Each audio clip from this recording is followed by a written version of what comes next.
नमस्कार. KYC या सिरीजमध्ये तुमचं सगळ्यांचं स्वागत आहे. आज आम्ही आलो आहे नागपूर महानगरपालिकेच्या वॉर्ड क्रमांक 18मध्ये आणि आपल्यासोबत आहे राष्ट्रवादी काँग्रेसचे अधिकृत उमेदवार दीपेश कोल्हरवार आणि स्नेहलताई दहीकर. यांना विचारू की यांचं काय विजन आहे प्रभाग क्रमांक 18ला घेऊन. नमस्कार तुम्ही दोघांना. सगळ्यात आधी मी तुम्हाला हे विचारेल की तुम्ही आपलं इंट्रोडक्शन द्या. नमस्कार, मी इंजिनियर दीपेश कोल्हरवार, प्रभाग 18 OBC पुरुष या प्रवर्गामधने राष्ट्रवादी काँग्रेस पक्ष अजित पवार गट या पक्षातर्फे निवडणुकीला सामोरे जात आहे. मी निवडणूक लढविण्याचा एक निर्धार केला आणि सोबत आमच्या मी स्नेहल सुनील दहीकर, प्रभाग 18ची उमेदवार. मी ओपन या गटामधून ब वरती उमेदवार उभी आहे आणि आमचा हा एक निर्धार आहे की प्रभाग 18मध्ये ज्याही काही अडचणी येत असतील, आता जसं आम्ही गल्लोगल्ली फिरतो आहोत, तर त्याच्यामुळे आम्हाला जे काही लोकांच्या विकास कार्याबद्दलचे जे आम्हाला काही मिळत आहे, तर आम्ही त्याच्यावरती काही निर्धार करू की आम्ही ह्या सगळ्या तुमच्या याच्यामध्ये जितके काही प्रॉब्लेम असेल त्या सोडवण्याच्या प्रयत्नात आम्ही उमेदवार रिंगणात उतरलेलो. दादा, मी तुम्हाला विचारेल की तुम्ही प्रभाग 18मध्येच लढायचा का बरं निर्णय घेतला? कारण माझं वास्तव्य जे आहे प्रभाग 18मध्ये आहे आणि मी स्वतः सिव्हिल इंजिनियर म्हणजे स्थापत्य अभियांत्रिकी शाखेचा एक व्यक्ती असल्यामुळे मला कुठेतरी अशी एक म्हणजे जाणीव झाली की का बरं आपण एक उत्तम नगरसेवक होऊ नाही शकत. कारण नगरसेवक शेवटी काम काय करतो? नगरसेवकाची व्याख्या ज्या आहेत, रस्ते, गटर, नाली आणि इतर मूलभूत सुविधा नागरिकांना त्या प्रभागामध्ये उपलब्ध करून देणं. त्याकरिता त्या झोनमध्ये, जसं आमचं प्रभाग 18मध्ये गांधीबाग झोन क्रमांक 6 हा आहे, तर त्या झोनमधले इंजिनियर व्यक्तीच ह्या सगळ्या गोष्टी हँडल करू शकतात. तर मग मला कल्पना आली की आपण का नाही करू. कारण माझा अनुभव जो आहे, मागील 15 वर्षापासून या फील्डमध्ये मी कार्यरत आहे.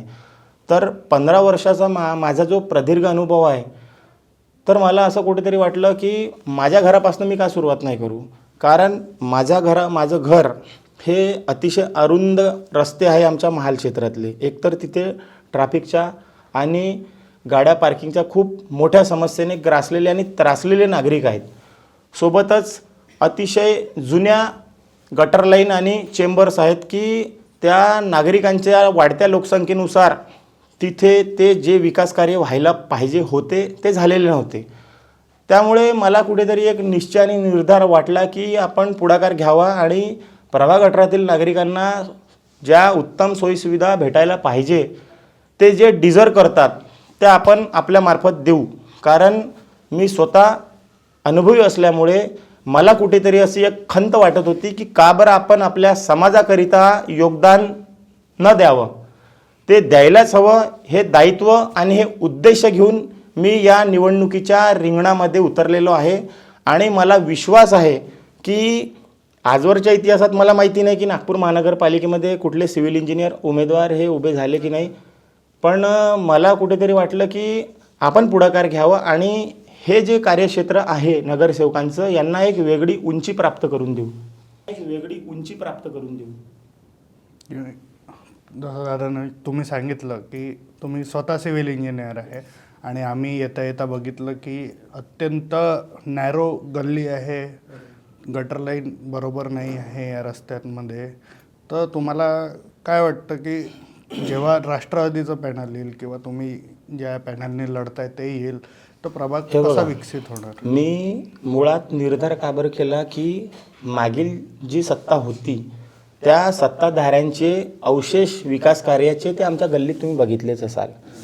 जागोजागी पडलेले खड्डे आणि उघडलेले चेंबर्स, तुंबलेल्या नाल्या, ओव्हरफ्लो होत असलेले चेंबर्स आणि त्याच्यावरून निघणारी दुर्गंधी आणि ते मलबा. तर या सगळ्यापासून आमच्या घरी कुठला पाहुणा जरी येतो म्हटलं तर आम्हाला एक वेगळंच वाईट वाटते की आम्ही अशा त्यांचं असं कुचंबना वाटते त्यांना की तुमच्या घरामध्ये येताना थोडासा त्रास सहन करूनच यावा लागतो. तर या अनेक समस्या माझ्यासारख्या या प्रभागातल्या अनेक नागरिकांना सोसाव्या लागत आहेत. तर कुठेतरी त्याच्यात बदल व्हायला हवा, हा सुद्धा एक माझा निश्चय आहे. तरी तो मी म्हणजे असं मी म्हणत नाही आहे की कारण अजितदादा पवार हे स्वतः वित्तमंत्री असल्यामुळे मला कुठेतरी वाटलं की आपण या पक्षामार्फत मोठ्या प्रमाणात निधी खेचून आणू शकतो आणि ज्या काही सोयीसुविधा या प्रभाग 18 मध्ये नागरिकांना पाहिजे त्या आपण उपलब्ध करून देऊ शकतो. ताई, तुम्हाला विचारायचं आहे मला की प्रभाग 18ची तुमच्यामध्ये सगळ्यात मोठी समस्या काय आहे? आता आम्ही फेऱ्यांनी फिरत असतो, गल्लोगल्ली आम्ही सगळ्या ठिकाणी फिरतो. तर आम्हाला एकच तिथे नागरिकांचं एकच मत मिळतं आहे की इतके दिवसापासून आम्ही इथे म्हणजे 4 वर्ष झाले की आता नगरसेवक आहेच नाही, पण जेव्हा ते 5 वर्ष त्यांनी तिथे कार्य केलेलं आहे तर ते म्हणतात आहे की आम्ही विकासाला गती दिलेली आहे. तर आम्हाला तिथले नागरिक असं सांगतात आहे की विकास कसला. आम्ही त्यांना हेच म्हणतो की तुमचा विकास झालेला आहे, आम्हाला कळत आहे. तर मग त्या गल्लीमध्ये काय विकास झाला तर तुम्हीच पहा म्हणे मॅडम म्हणे की इथे इतके ते आम्ही जेव्हा ते पाहिले की त्यांचे जे गटार आहे ते ओव्हरफ्लो होत आहे, तिथे इतकी दुर्गंधी आहे. आम्ही एक नाले बघितले तिथे त्यांची एक वस्ती आहे, तिथे मुस्लिम समाजाचे वगैरे आम्ही बघितले, तिथे सगळ्या समाजाचे लोक आहेत तिथे. तर तो ओपन नाला आहे आणि त्यामध्ये इतके मच्छर होते की आम्हीसुद्धा तिथे उभं राहून आम्हाला इतका त्रास होत होता. ते तिथले ते नागरिक खूप त्रस्त झालेले आहे. तर आम्ही त्यासाठी त्यांना आम्ही एकच हे सांगितलं आहे की जर आम्ही राष्ट्रवादी काँग्रेस पक्षातून आम्ही उमेदवारी घेतलेली आहे, जर समाज सपोर्ट जर आम्ही त्या निवडून जर आलो, आम्ही जनतेला तोच आवाहन करतो आहे, जर आम्ही निवडून आलो तर यावरती जी समस्या आहे त्या प्रभागामध्ये आणि ज्या भागामध्ये जी समस्या आहे ते आम्ही ती समस्या सोडवण्याचा नक्कीच प्रयत्न करू. म्हणजे एकंदरीत तुमचं म्हणणं आहे की याच्या आधी जे नगरसेवक होते त्यांनी तेवढा विकास केला नाही, लक्षच दिलेलं नाही म्हणतात ते. म्हणजे आता इकडचे जे नगरसेवक होते ते महापुरी राहिले आहे आणि सध्या विद्यमान मध्य नागपूरचे आमदार पण आहे आणि ते आपल्या भाषणात किंवा आपल्या बोलण्यात म्हणतात की आम्ही मध्य नागपूरचा खूप विकास केला आहे. तर खरंच जेव्हा तुम्ही रॅली काढता, वैयक्तिक लोकांना मिळता, तर तुम्हाला तो विकास प्रत्यक्ष दिसत नाही असं तुमचं म्हणणं आहे? बघा, आम्हाला वैयक्तिक कुणावर काहीही टीका टिप्पणी करायची नाही. मुळात मी आधीच सांगितलं तुम्हाला की मी या क्षेत्रात राजकारण करायला आलेलो नाही आहे. मला बदल घडवायचा आहे आणि तो मी करून दाखवणारच.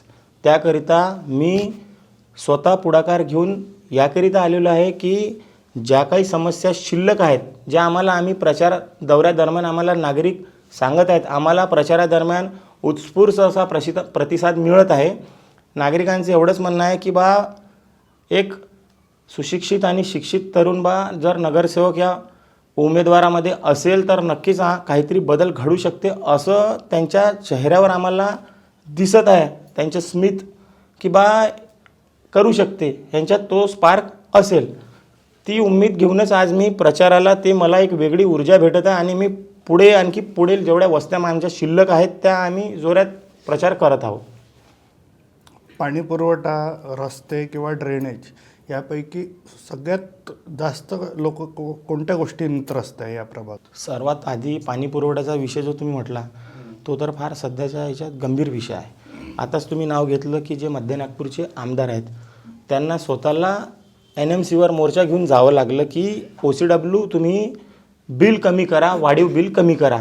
तर ही जी समस्या आहे ही आहे, हे दिसत आहे. आम्ही खोटं नाही बोलत आहेत. समस्या आहे त्या दूर झाल्या पाहिजे.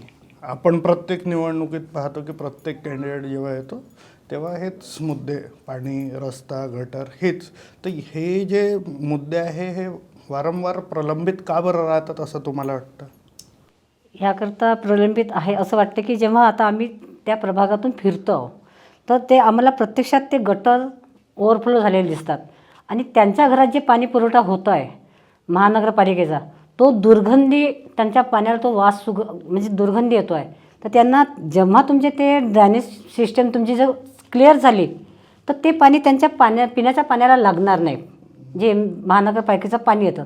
जर हेच तुमचं क्लिअर नाही तर त्यांना ते पाणी पुरवठा किती चांगला होणार आहे?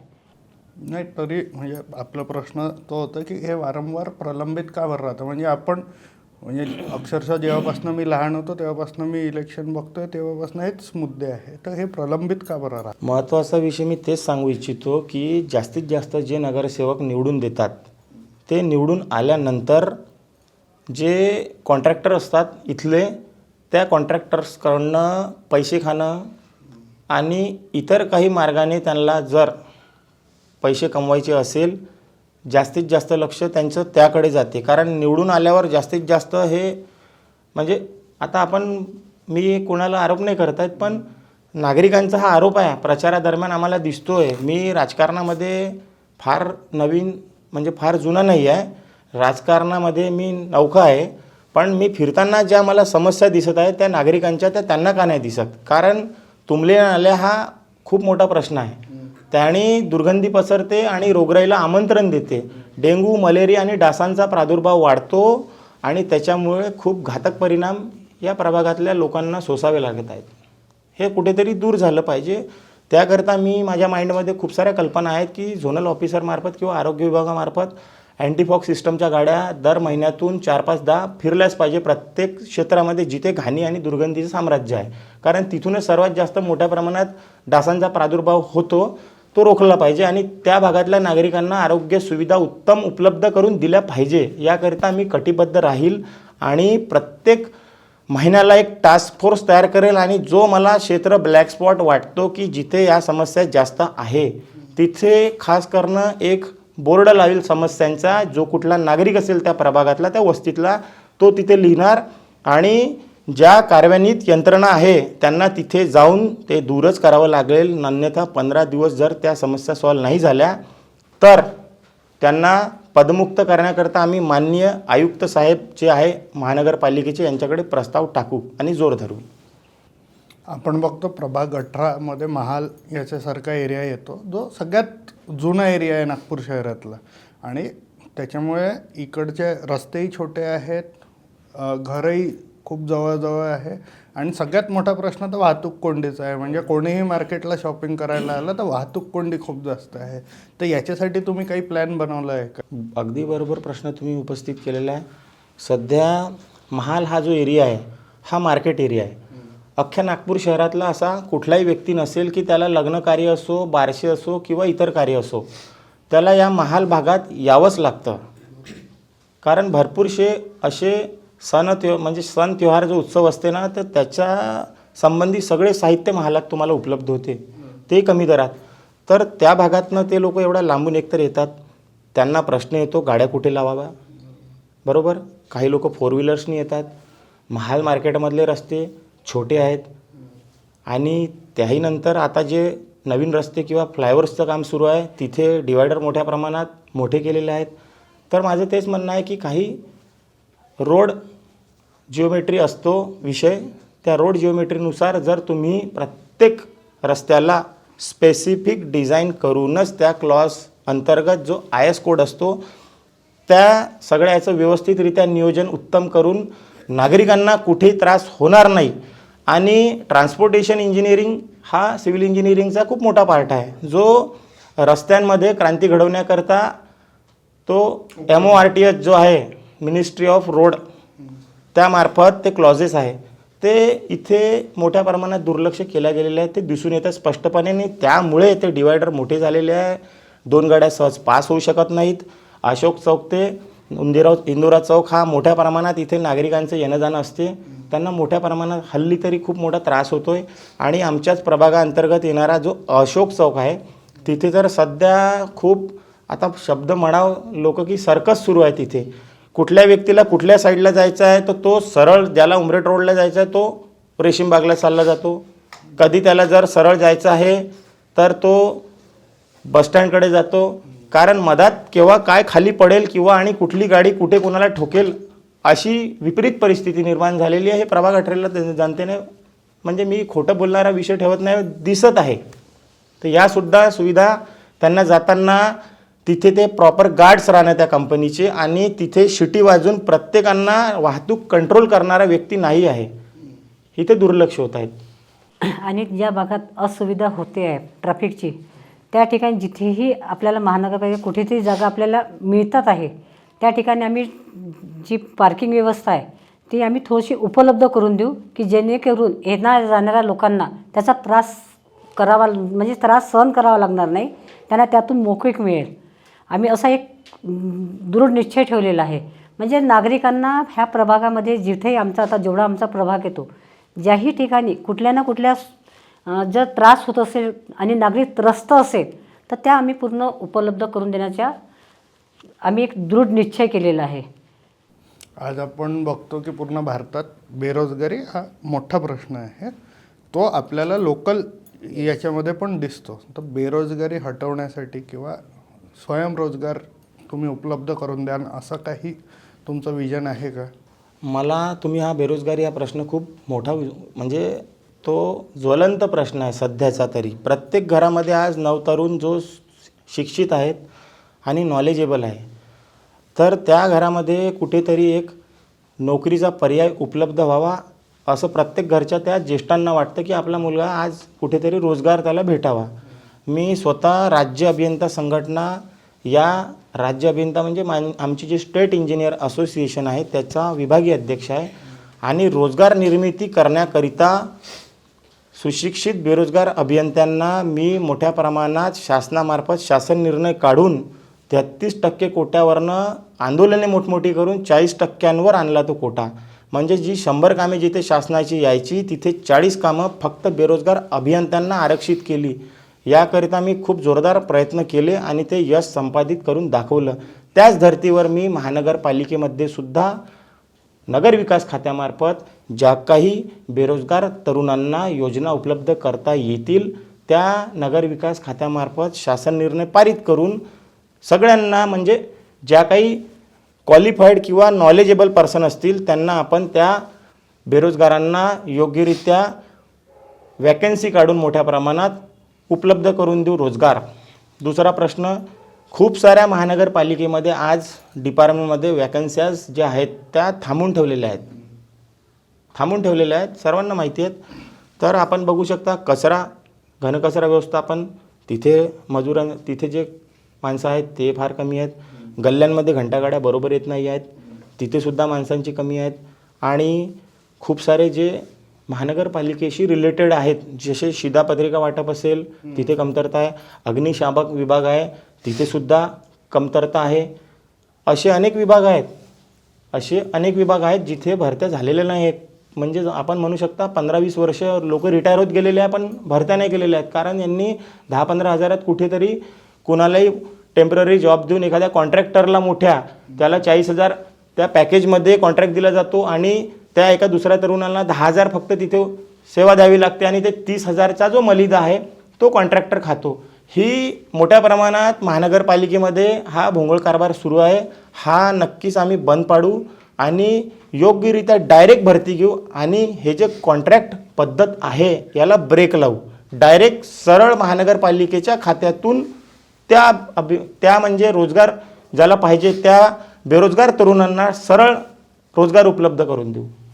नाही, पण जसं तुम्ही सांगितलं तुम्ही निवडून आलात तर, आणि दुसरा प्रश्न येतो नगरपालिकेमध्ये तुमची सत्ता आली तर तुम्ही हे धोरण आणू शकता, पण लोकल म्हणजे तुमच्या स्थानिक पातळीवर तुम्ही काय उपाययोजना करणार की जरी तुमची सत्ता नाही आली तरी पण तुम्ही या उपाययोजना ते आणू शकता? असं काय उपाययोजना कराल? बघा, अशा उपाययोजनाकरिता नवतरुण जे उच्च शिक्षित आहेत त्यांना आम्ही एक प्रशिक्षणाकरिता सर्वात अगोदर जर त्यांच्यात दर्जा म्हणजे क्वालिटी नसेल, कमी असेल किंवा अनुभव कमी असेल तर ज्या स्पर्धा परीक्षा महाराष्ट्र शासनामार्फत MPSC असेल किंवा इतर ज्या काही वॅकन्सी निघतात त्या छोट्या स्पर्धा म्हणजे परीक्षाकरिता त्यांना योग्य प्रशिक्षक नियुक्त करून देऊ. आणि जे गरीब होतकरू तरुण आहेत ज्यांना घरी म्हणजे अभ्यास करायला किंवा जागा उपलब्ध नाही तिथे आम्ही मोठ्या प्रमाणावर वाचनालयाची निर्मिती करू शासकीय जागेवर. आपण आमच्या प्रभागात बघू शकता खूप मोठ्या प्रमाणात आहे खाली जागा, तिथे वाचनालयाची निर्मिती करू आणि त्यांना निःशुल्क वाचनालय उपलब्ध करून देऊ. योग्य प्रशिक्षण आणि शिबिर भरून त्यांना उत्तम दर्जेदार प्रशिक्षक देऊन त्यांना योग्यरित्या तयार करू.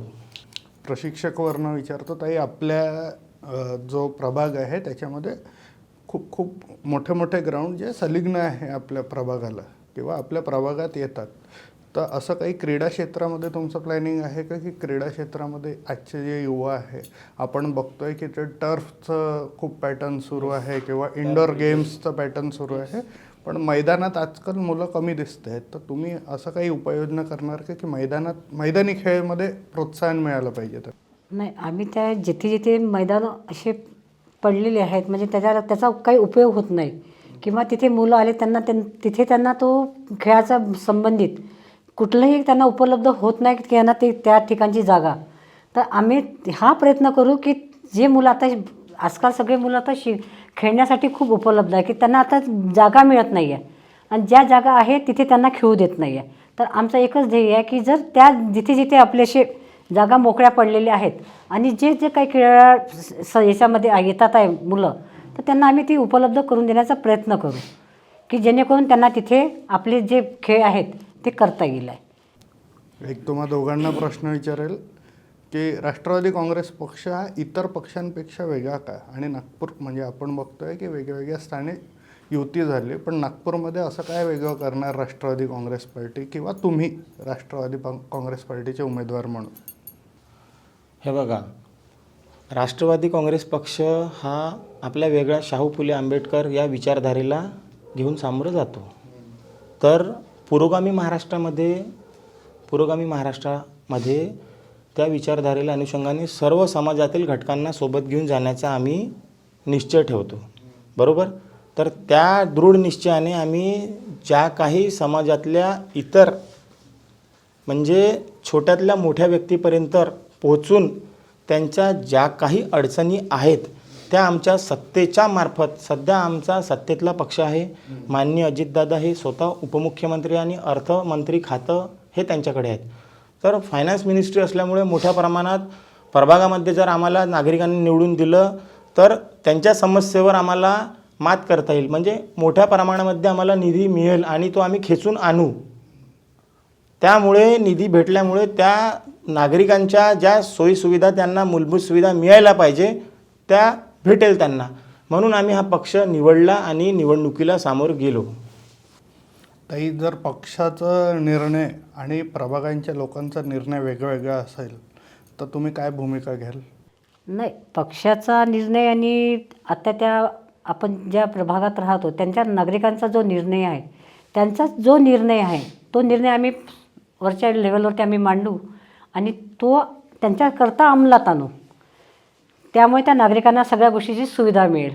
जसं आता आम्ही काल बोळीमध्ये असं फिरताना की ते म्हणाले की आपण ज्या रात्रीच्या वेळेस अंधारामध्ये कुठली लेडीज जात असेल त्या ठिकाणी स्ट्रीट लाईट नाही आहे, तर आम्ही त्यांना ही सांगू शकतो की महिलांवरती जो अत्याचार होतो किंवा कुठे काही होऊन जातं तर तो अत्याचार किंवा त्यांच्यावरती अशा कुठल्या घटना घडू नये त्याकरता आम्ही अशी एक काहीतरी योजना वगैरे किंवा तिथे आपण स्ट्रीट लाईट लावू शकतो.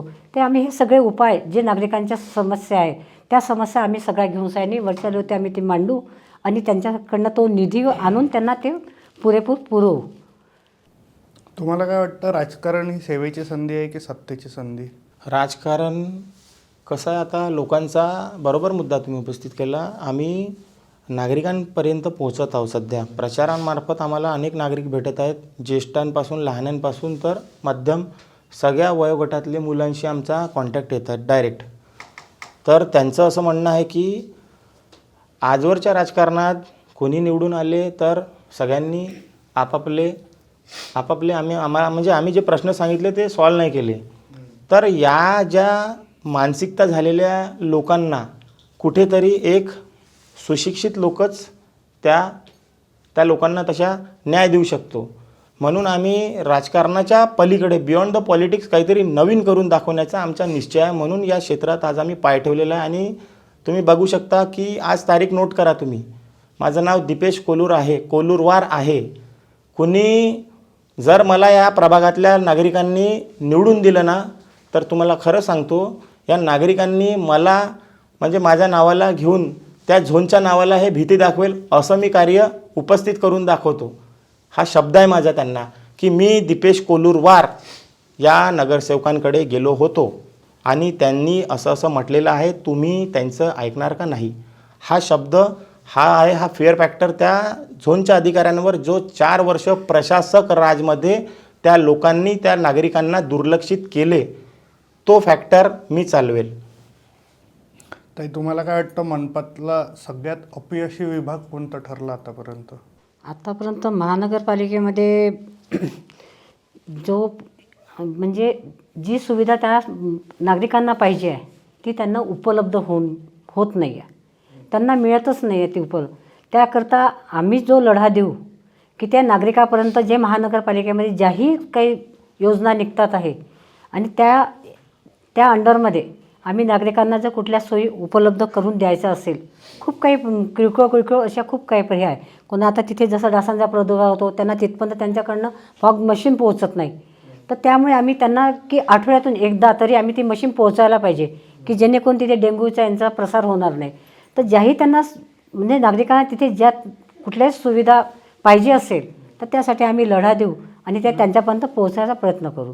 अपयशी विभाग कोणता ठरला? अपयशी विभाग बरोबर म्हटलं तुम्ही प्रश्न. सर्वात मोठा अपयशी विभाग जो आहे तो पावसाळ्यामध्ये बघू शकता आपण की मोठ्या प्रमाणात पाणी तुंबते शहरामध्ये. तर ते तुंबलेल्या पाण्यामुळे शहरातील जे 25 लाख नागरिक आहे त्यांना दरवर्षी मोठ्या प्रमाणात त्रास सहन करावा लागतो.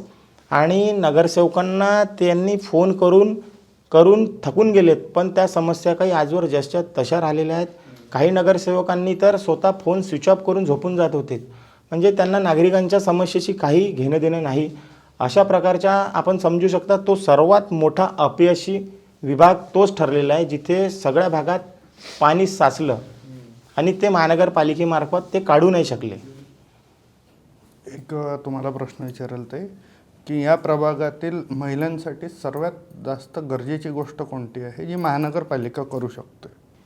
महानगरपालिकेमध्ये महिलांना सगळ्या गोष्टी म्हणजे त्यांच्यावरती होणारा अन्याय तो आम्हाला, कारण त्या जर तिथपर्यंत पोहोचत आहे, आता आमच्या माध्यमातून पोहोचणार तर आम्ही त्यांच्याकडे लढा देऊया, पण त्या जर स्वतः जाऊन कधी पोहोचल्या कधी तर त्यांना तो सुविधा तिथे मिळायला पाहिजेत, पण त्यांना तिथून हाकलून लावतात असं त्यांचं म्हणणं. आम्ही जेव्हा नागरिकांमध्ये जातो आहे तर ते हाकलून लावतात. तर तो प्रकार सगळं त्यांच्यावरती होऊ नये, जेणेकरून जसं आता तुमच्या याच्यामध्ये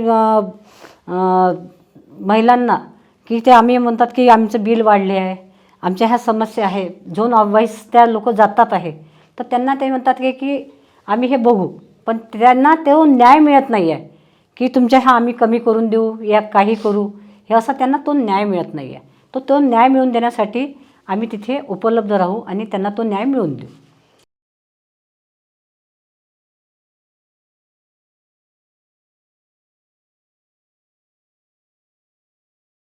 आणि त्यामध्ये महिलांना आता आम्ही जसा हा मार्केट एरिया माझं बडकं चौकला राहणं आहे, त्या बडकं चौकामध्ये पूर्ण बाजारपेठ आहे ती, तर त्या ठिकाणी पुरुष जातीला तर काही प्रॉब्लेम नाही, पण महिलांना त्या ठिकाणी ती सुलभ शौचालयाची व्यवस्था नाही आहे.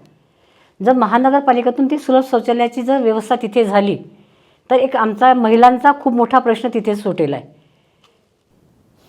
तुम्ही जसे आम्ही बघतोय की तुम्ही आमच्यासारखे यंगस्टर आहे आणि आजकाल सोशल मीडिया हा ट्रेंडवर आहे, तर तुम्हाला काय वाटतं सोशल मीडिया हा धोका आहे की सोशल मीडिया आजच्या काळाची गरज आहे? कसं आहे की आता प्रत्येक तरुण असो किंवा म्हातारा असो, प्रत्येकाच्या हातामध्ये स्वतःचा पर्सनल मोबाईल आहेच. आणि तो सोशल मीडिया प्रत्येक म्हातारे व्यक्ती असो किंवा तरुण यंगस्टर असो त्यांच्या हातात मोबाईल आणि ते यूज करतातच सोशल मीडिया. तर या सोशल मीडियाच्या प्लॅटफॉर्मच्या माध्यमातून त्यांच्यापर्यंत सगळ्या बातम्या जातात, देशभरातल्या, जगभरातल्या आणि गल्लीतल्या दिल्लीपर्यंत. तर हा सोशल मीडिया सर्वात प्रभावी माध्यम आहे की ज्यांच्यामार्फत त्यांना ती माहिती उपलब्ध होते आणि ज्या दबलेल्या बातम्या आहेत त्यांना कुठेतरी एक जागर फुटतो. म्हणून माझ्यामध्ये सोशल मीडिया जो आहे तो चांगल्या प्रकारे कार्य करत आहे. मला 1 सेकंदात तुमच्याकडनं दोघांकडनं उत्तर पाहिजे की तुम्ही जर निवडून आलात तर सगळ्यात पहिला निर्णय काय घ्याल? आम्ही जर पहिले निवडून आलो ना तर ज्या मागच्या समस्या शिल्लक आहे पहिले त्या जागी जाऊन स्वतः त्या नागरिकांनी, जिथे मी स्वतः शब्द दिलेला आहे, मी प्रचारामध्ये शब्द दिलेला आहे आणि मोडेल पण वाकेल नाही अशी माझा आजपर्यंतचं धोरण आहे, ते मी शब्द त्या नागरिकांचा पूर्ण करून दाखवू हा माझा विश्वास आहे त्यांना. आणि तुम्ही पहिला निर्णय काय घेतलाय?